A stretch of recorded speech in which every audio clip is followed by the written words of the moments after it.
decidido era mostrar un ejemplo de trabajo reciente en el que está implicado, porque reúne características pues, muy propias, ¿no? O muy significativas del tipo de trabajo que hago, era lo que quería haber mostrado.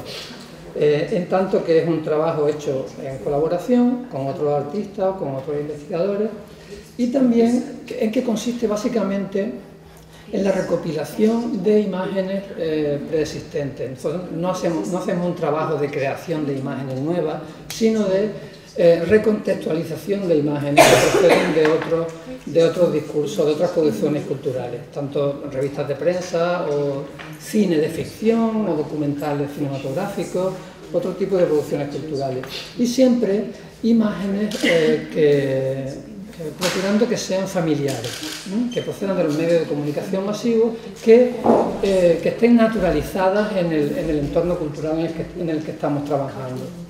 De modo que el trabajo que hacemos, si bien se realiza dentro del ámbito de las prácticas artísticas, tiene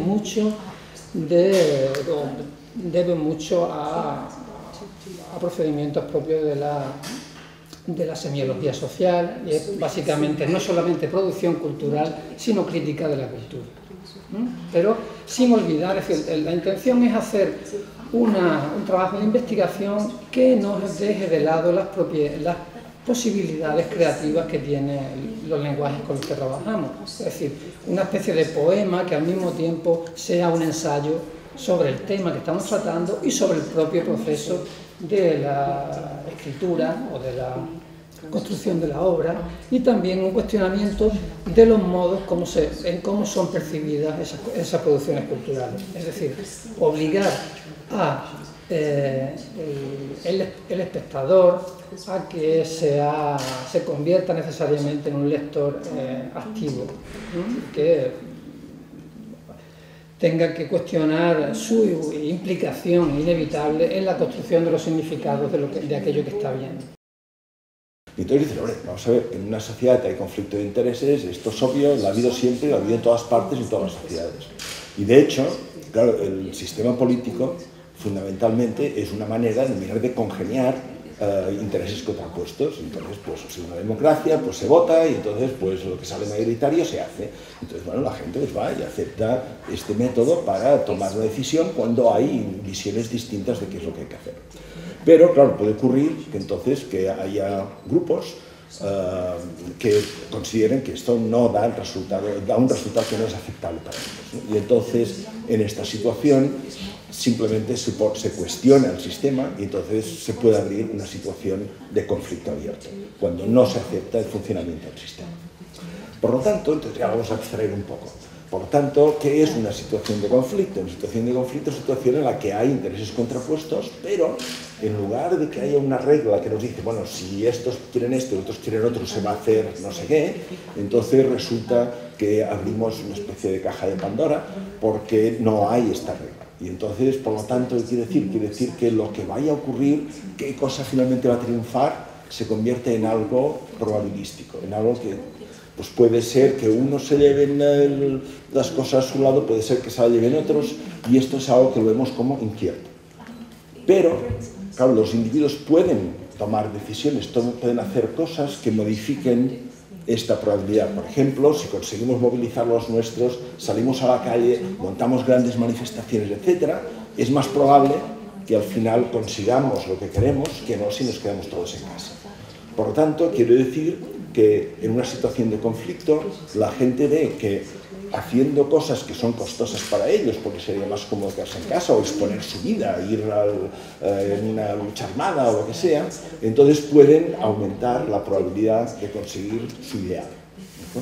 Por lo tanto, una situación de conflicto es, uno, una situación donde las cosas no se sabe muy bien qué puede ocurrir y por lo tanto hay unas probabilidades, y dos, las acciones de los individuos consisten precisamente en forzar que sea más probable lo que ellos quieren, o bien batallando en el frente, o bien en manifestaciones, o bien organizándose, o bien en propaganda, etcétera, que son cosas que son costosas para la gente. Sí, hombre, yo creo que la diferencia fundamental está en que cuando tú estás escribiendo un artículo, tienes una idea muy clara de lo que vas a decir, no estás ensayando, no te estás precipitando, no estás haciendo como una prueba. En las artes... Cuando empiezo a pensar en un problema no sé dónde acabaré. No tengo ni idea. Sí. Y vas haciendo, entonces de pronto ¡pum!, ves ahí una implicación de lo que estás diciendo. Hostia, esto no lo había pensado, que he de desarrollarlo. Te pones a escribirlo, quiero decir, para mí el proceso de investigación, cuando antes decías que no sabíamos qué es lo que va a salir, cuando nos ponemos a producir el objeto, ya sea montar una página web, montar una exposición, o editar un plano de una ciudad, o hacer otro... El producto esa es la parte, al final de cuentas, la más aburrida de todas, donde te la pasan, y supongo que ese es el tostón de escribir un artículo también, de cómo pongo esto que cabe aquí que se entienda, ¿no? Sin embargo, lo que tú sabes que estás poniendo en marcha, a pesar de que todos tendríamos que coincidir en que el malentendido es un pilar básico de toda cultura, ¿no? En el ámbito de la arte está de antemano asumida esa multiplicidad de significados que va a poner en marcha. En el caso de los estudios científicos, supone que está más claro, incluso de las ciencias sociales, ¿no?, que está más claro que lo que quiere poner encima de la mesa. En el ámbito de la arte hay que partir de que lo que estamos es explotando unas determinadas posibilidades de trabajar en los intersticios de esas ciencias más, o de esas disciplinas más ortodoxas, lo que te permite elaborar otros discursos que no serían directamente quizás aceptables en el interior de la academia. Te permite hacer unos cruces más creativos, de modo que lo que estás haciendo muchísimas veces son más preguntas que ofreciendo respuestas o soluciones. Entonces, lo que también tienes que aceptar son las limitaciones. Todas esas posibilidades son las que te animan a trabajar, pero para evitar frustraciones también partir echar a andar asumiendo las limitaciones que tiene. Cuando hablas de las exposiciones, a mí me parece que las exposiciones tienen también muchas limitaciones en el sentido de que el público habitualmente pues mira superficialmente, ¿no? Entonces tienes que utilizar también otro tipo de recursos, robárselos a la publicidad para atraer quizá la atención en un primer momento, pero provocar un desconcierto en el espectador que lo incite a hacer una lectura más detenida. Eso tampoco es fácil, son siempre experimentos.